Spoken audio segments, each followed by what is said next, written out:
This has been great. So, a couple of things. There was a passing reference in the presentation about a crisis urge. So, how would you Oh, describe a crisis urge and like where does it come from?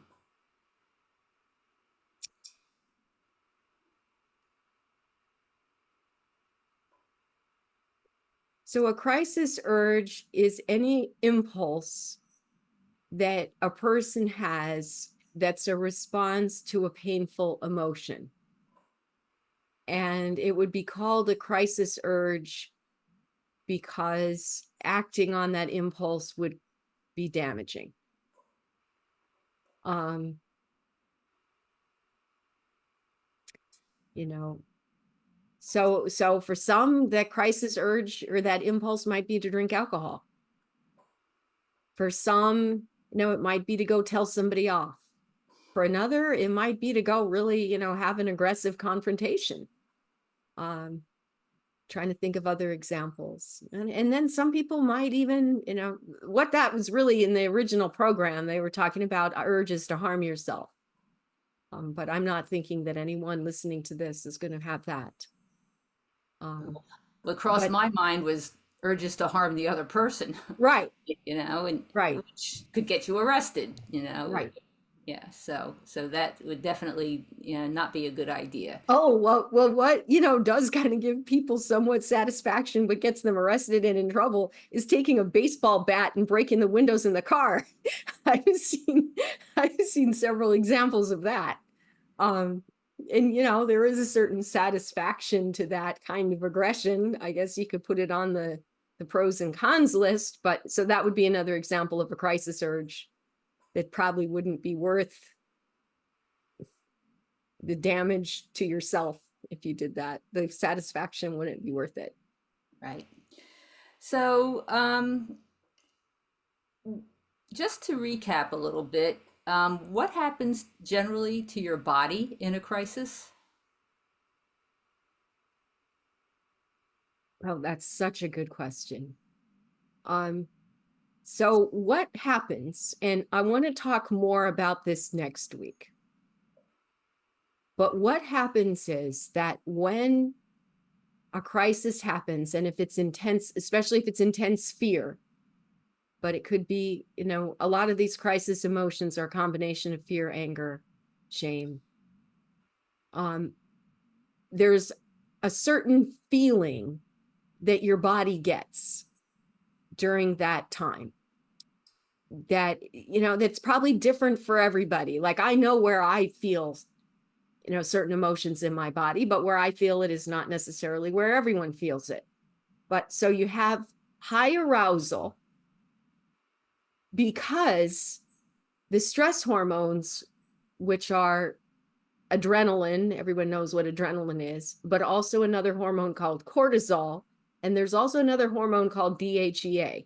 So these stress hormones, along with ACTH um, and CRH, so there's a whole bunch of stress hormones. What they do is they go to the brain and they are what is responsible for arousal. In fact, I would bet that there's at least one person here other than me that's taken prednisone for, to suppress the immune response, to poison ivy, or if you've had asthma. Um, Prednisone is one of the stress hormones. It suppresses the immune system.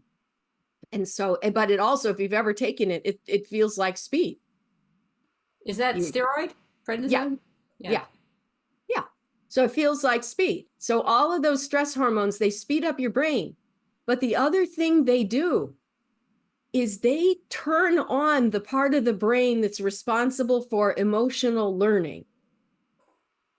So what you're at risk for, and say this was you've just been physically assaulted or sexually assaulted, then you've got this crisis, the crisis emotions, high adrenaline, high stress, and it makes a certain that state it makes a certain imprint on your body. And what happens is that then that imprint that's happened to your body is remembered on an emotional level in the brain because the brain is being flooded with all these stress hormones.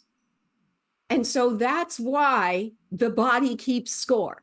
If you're familiar with these books about how trauma is stored in the body, it's not that trauma is stored in the body. It's that you have a conditioned memory of what your body was like when you had that trauma or when you had that high emotional state. So any cue that was associated with that emotional state is going to get connected in your mind to that physical feeling in your body.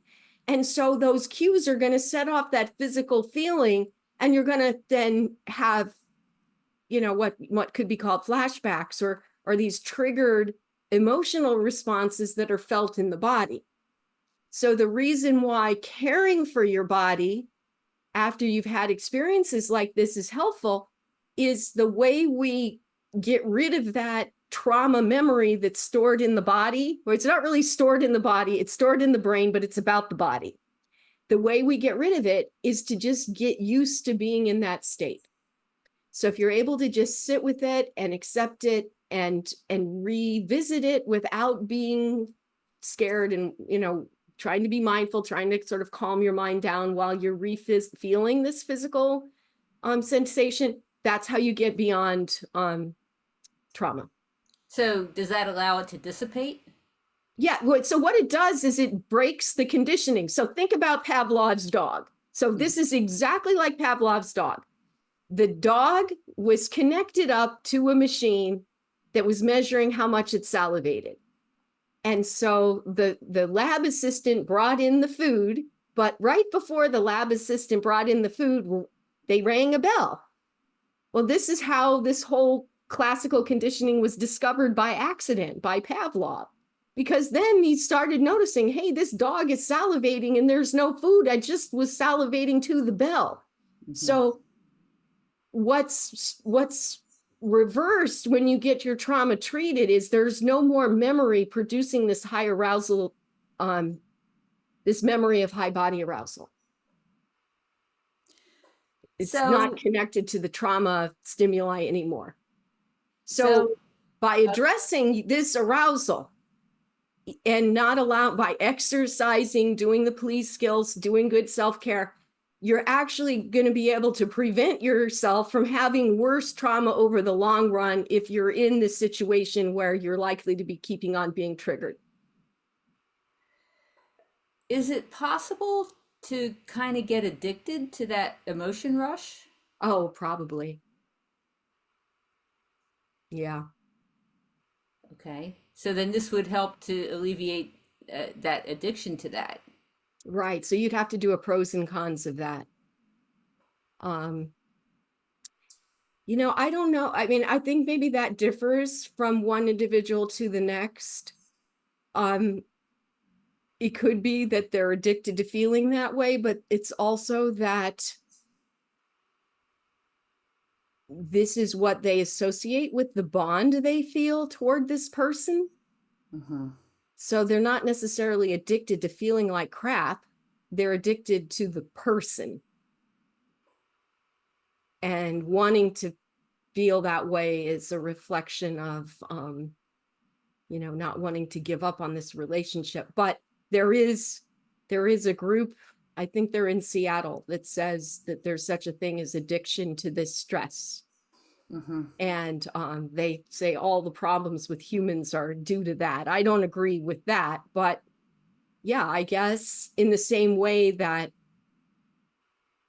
I drank too much Diet Coke right after my trauma, I think you could want to be in high arousal as a way of feeling safe. Like if I'm like hyper vigilant and highly aroused and I'm activated, then I know that I can keep myself safe. I don't know if you have any cases where that happened, we could talk about them.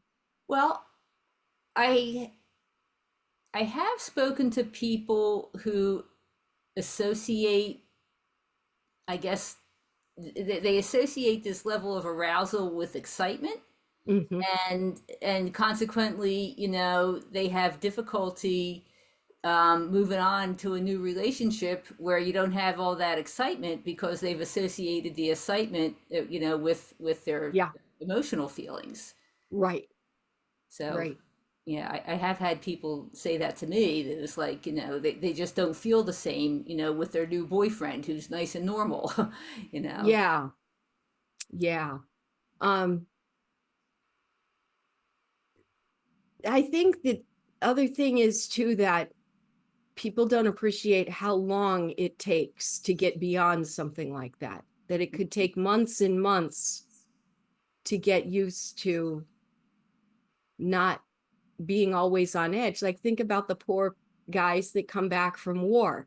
Hmm. This is a similar thing where they're just hyper vigilant and they kind of crave that state. And, it just takes them a lot of months to learn how to be relaxed and normal again.